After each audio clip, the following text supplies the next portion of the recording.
Mesdames et messieurs, les officiels, mesdames, chers amis, bonjour. Nous voici réunis pour fêter l'inauguration de cette œuvre commémorative érigée selon souhait des membres de l'association. Vous avez dû les voir, ils sont parmi nous. Jean-Pierre, Alain,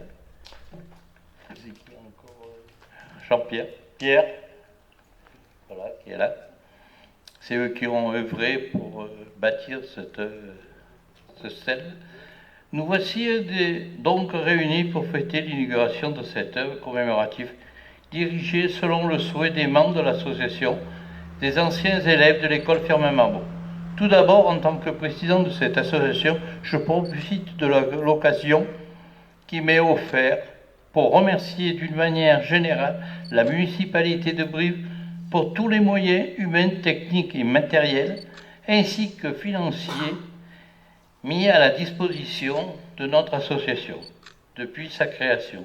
Grâce à cette générosité, la démarche qui est de notre est de maintenir le lien entre les anciens élèves de l'école et de procéder à des actions caritatives à l'égard des plus démunis et engendre un grand demande facultatif. À présent, en ce moment qui nous ressemble, mes remerciements s'adressent chaleureusement à Monsieur le maire et à son conseil municipal qui ont cru en notre projet, sans oublier le personnel des services techniques qui, grâce à son savoir-faire, a largement contribué à une mise en valeur et à la garde de cette œuvre, que j'ai l'honneur de vous inaugurer aujourd'hui. Je peux également adresser mes remerciements à mon équipe qui a pour son implication sans faille. Je pense que c'est très rare dans une vie de président d'association inaugurer une telle réalisation. Ceci a été souhaité pour garder une trace au nom des anciens directeurs de l'école et anciens administrateurs de l'association, ainsi que tous ceux qui, de leur action, auront largement œuvré pour que le service de l'école Firmin-Marmot jamais ne s'éteigne. Merci à vous tous et de vous d'avoir bien voulu assister à ce moment solennel. Je poursuis mon discours en faisant un bref rappel historique de mon donné de l'école de ce rétablissement, le nom de celui de Jean-Baptiste, né à Brive le 8 mai 1798. Il passe toute son enfance avant de monter à Paris pour poursuivre ses études supérieures en droit. À Paris, toujours, il combat les injustices sociales qui touchent la classe ouvrière. Adjoint au maire au premier arrondissement de Paris en 1834. Il fonde les crèches en 1844. Puis il consacre le reste de sa vie aux œuvres philanthropiques, de s'intéresser particulièrement à l'enfance, d'où le choix de son nom pour notre école. Pour finir, il n'oubliera jamais Brive ni la Corrèze. Quant à l'établissement, celui a été ouvert à l'enseignement en 1907 pour consacrer l'éducation des élèves masculins puis mixtes en 1978 pour finir par être fermé en 1989, en laissant la plupart d'entre nous beaucoup de regrets. Cette école a marqué la vie des jeunes qui l'ont fréquenté et qui sont ce fait bénéfice d'enseignements qualitatifs dispensés par des instituteurs qui avaient la cheville au corps, le sens du devoir et la République que l'on surnommait à l'époque les hussards de la République. Très souvent, la renommée d'une école résulte de la personnalité des directeurs qui la dirigent. C'est largement le cas pour lequel Firmin-Marmot,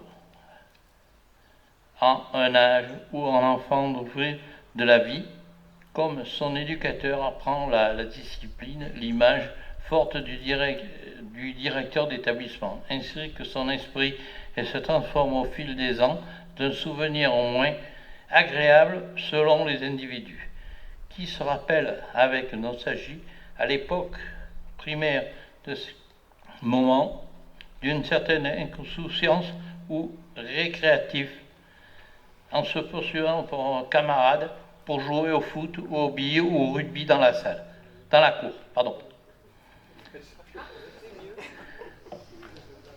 Qui se souvient de ces directeurs comme M. Henri Dorat, Louis-Joseph Chirac, Léon d'Autremont, André Jalina et bien d'autres. Je pourrais en citer d'autres des noms, vous les allez, mais la liste est longue, que leurs descendants ne m'excusent. Bien évidemment, nous avons également une pensée à d'autres enseignants, certes que les instituteurs, mais qui n'ont au moins a été les bâtisseurs de notre savoir dont le dévouement a été sans faille. Il a été noté que cette école est un sanctuaire sacré exclusivement la transmission de savoir. C'est une époque où le maître voulait dire quelque chose dans les esprits. Il est respecté par l'enfant, mais aussi par les parents. Remettant jamais en cause ces décisions, contrairement à ce qu'on peut penser, remettant quelquefois aujourd'hui. Bien que pour ne pas trop enjoliver le tableau, il convient honnêtement de dire que certaines de ces décisions pourraient être juste titres considérés comme abusifs de nos jours.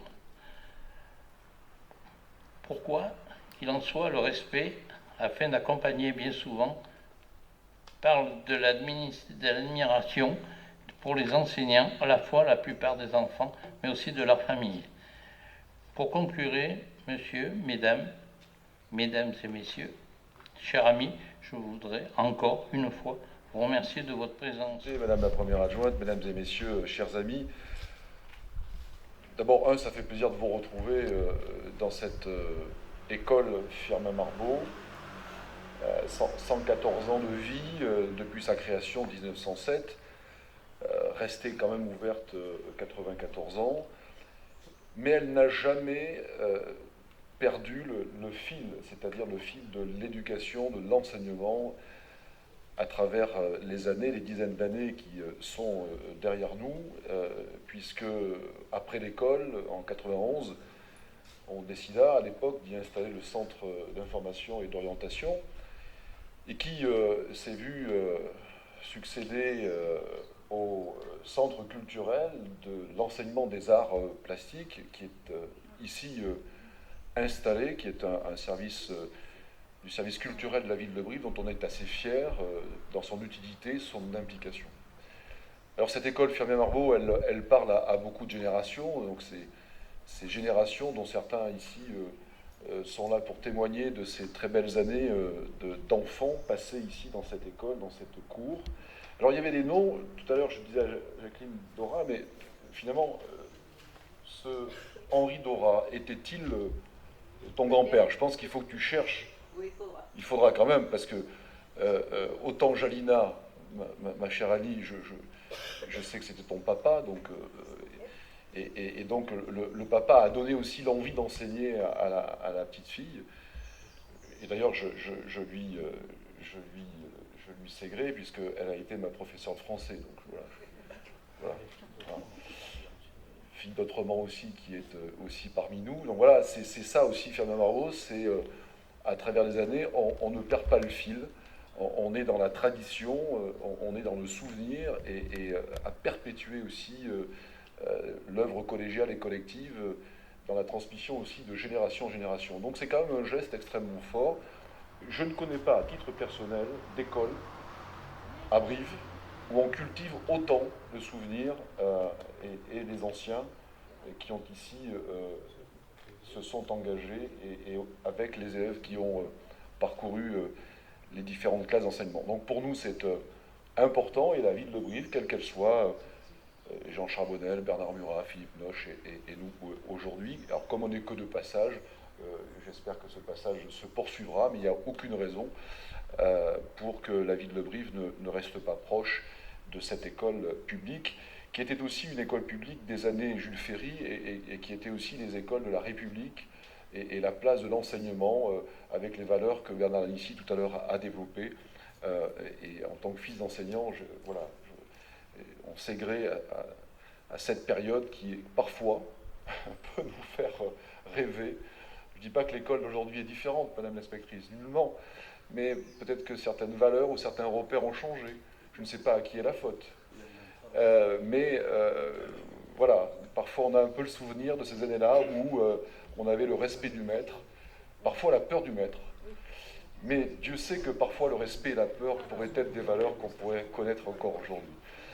Pour autant, Firmin-Marbaud, homme briviste, avocat, et qui a réussi pleinement sa vie d'homme et son implication sur cette période, surnommé Mirabeau des crèches, puisque c'est quand même, il y a quelques 177 ans, Firmin-Marbaud créa la première crèche. Rien que pour cela, certains ont inventé bien des choses dans ce monde, mais créer la première crèche, j'allais dire, il fallait y penser à une époque où on n'y pensait pas. Enfin, voilà. Déjà, on vivait 2, 3, 4 générations sous le même toit. Confier les enfants à d'autres pour les élever, ce n'était pas un sujet qui était tout à fait évident. Et il a eu cette vision de la famille aussi, associée avec l'action des collectivités. Et donc, ici même, Jean Charbonnel, en 1976, créa aussi la première crèche au Chapény. Et donc, depuis, à Brive comme à l'agglomération, beaucoup d'établissements ont été créés depuis. Et donc, cette initiative, cet engagement était aussi un engagement fort pour les familles et pour les jeunes générations. Et ça, il faut ne pas l'oublier. Voilà, Monsieur le Président, on va pouvoir donc dévoiler cette plaque. Et je voudrais vraiment vous féliciter avec l'ensemble des membres de votre association qui ont contribué à cette belle idée. Et nous avons été très heureux avec Valérie Torisson, Philippe Delarue ici présent à nos côtés, Jean-Daniel Villatte, très heureux de pouvoir nous associer à ce moment important. Madame la députée s'associe aussi à ce geste fort de pouvoir implanter ici dans cette cour, voilà, la mémoire de Firmin-Marbaud. Merci à tous et à tous.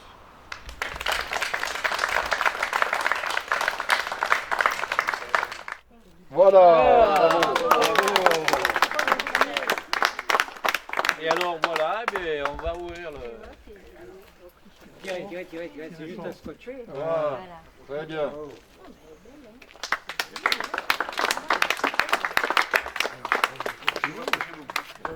À côté de vous, monsieur. L'agneau, à côté de vous.